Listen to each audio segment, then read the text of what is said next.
ఇక్కడికి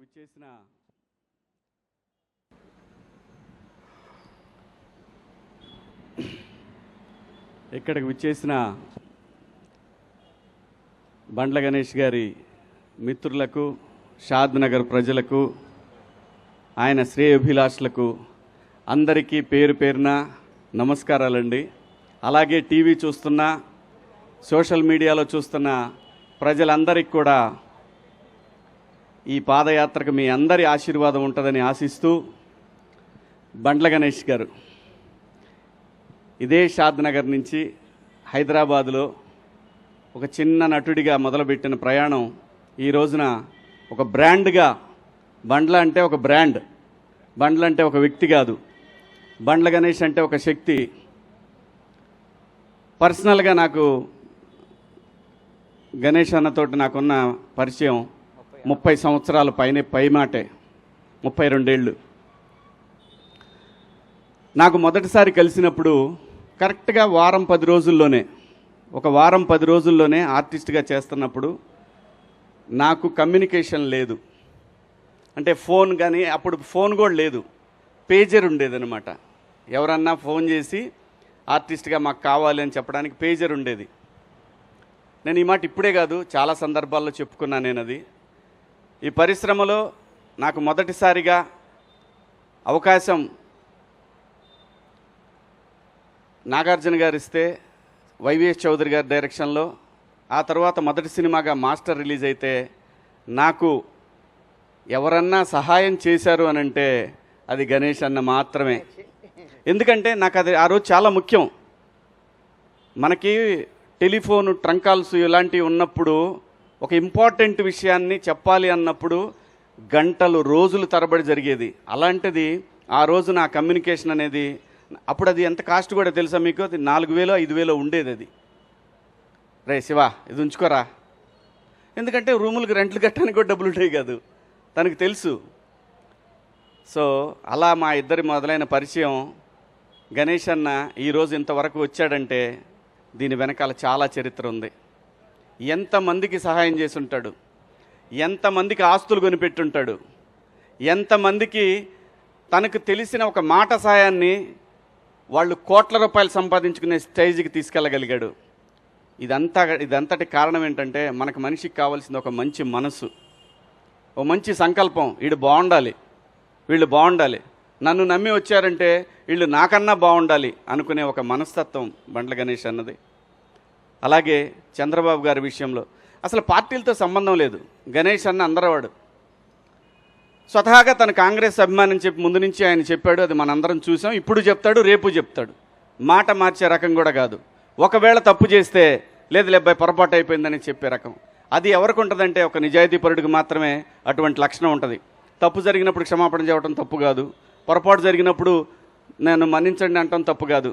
అలాంటి ఒక మంచి మనిషి అంటే బండ్ల గణేష్ గారు. ఏదో ఇప్పుడు చంద్రబాబు గారు ఎందుకు అనుకోవాలి అసలు చంద్రబాబు నాయుడు గారి గురించి? ఆయనకి చంద్రబాబు నాయుడు గారు చేసిందే ఉంది, ఏమీ లేదు. కానీ సమాజానికి చేసిన దాన్ని తన గుండెల మీదకి తీసుకొని ఇన్ని కోట్ల మందికి జీవితాలను ఇచ్చిన మహాన్ మనిషి జైల్లో ఉండటం ఏంటనేది ఆయన మనసులో పడింది. ఆ రోజున పడి ఒక ఏదైతే మనకి కృష్ణా గోదావరి నదులు ఒక చిన్న డ్రాప్తోనే మొదలైతాయి, అలాంటి ఒక డ్రాపు ఒక మహా ఉద్యమంగా మార్చగలిగాడు. ఆ మహా ఉద్యమమే ఆ నాయకుడు చంద్రబాబు గారు బయటికి రావడానికి అంతమంది జనాలు, అన్ని కోట్ల మంది జనాల యొక్క ఒక వైబ్రేషన్ ఆయన బయటికి రావడానికి కారణమైంది. ఆ కృతజ్ఞత భగవంతుడికి ఏదైతే తను మాట ఇచ్చాడో, మా నాయకుడు ప్రజల మనిషి బయటికి రావాలని కోరుకున్నాడు. ఆ కోరిక మేరకు ఆ భగవంతుడు కరుణించి ఆ రోజున బాబు గారికి బెయిల్ రావడం, బయటికి రావడం. ఆ తర్వాత ఏం జరిగిందో మీరు అందరూ చూశారు. మరి ఊరికే మాటలంటాం అందరికీ సాధ్యమే, ఎవరైనా అనవచ్చు ఒక మాట. కానీ తన అన్న మాట ప్రకారం ఈ రోజున షాద్ నగర్ నుంచి, అంటే తనకి ఏదైతే తన జీవితం మొదలైన ఈ ప్లేస్ నుంచి వెంకన్న దగ్గరికి మొదలుపెట్టాడు ఈ ప్రయాణం. ఇవాళ తను ఒక 40-50 మందితోటి మొదలు పెడుతున్నాడేమో, కానీ ఇది అక్కడికి వెళ్ళేసరికి ఒక మహాసముద్రంలాగా మారిద్ది. మనందరం చూస్తాం. నేను కూడా వస్తాను నీతో అన్నాడు. నువ్వు కాదబ్బాయి, నువ్వు అక్కడ దాకొద్దు, నువ్వు బయలుదేరే దగ్గర ఉంటే చాలు అని అన్నాడు.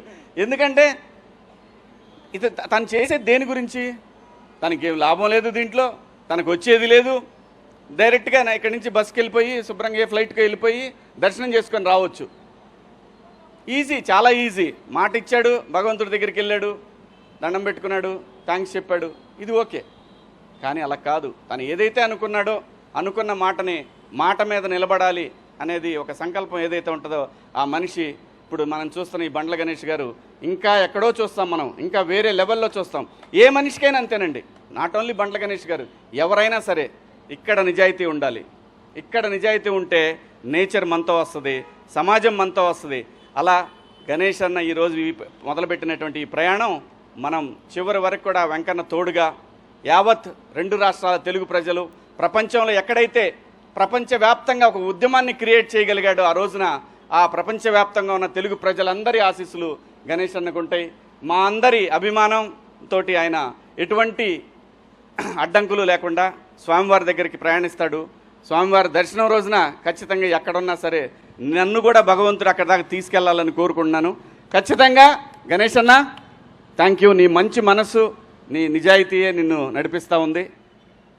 ఎక్కడ గణేష్ అన్న, నాకు ఆ రోజు 32 ఏళ్ల క్రితం తలుచుకుంటే అసలు ఎలా మారిపోతుంది జీవితం అంటే సంకల్పం అండి. ఏ మనిషికైనా సరే నాకు అది కావాలి, ఆ టార్గెటెడ్గా నిజాయితీగా పనిచేస్తే దానికి బండ్ల గణేష్ అన్న అవ్వచ్చు.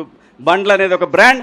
ఈ బ్రాండు కలకాలం, చిరకాలం 10 మందికి సాయపడుతూ ఉండాలని మేమందరం నీ వెనకాల ఉంటామని ఆ భగవంతుడిని కోరుకుంటూ, థ్యాంక్ యూ అన్న, all the best, happy journey.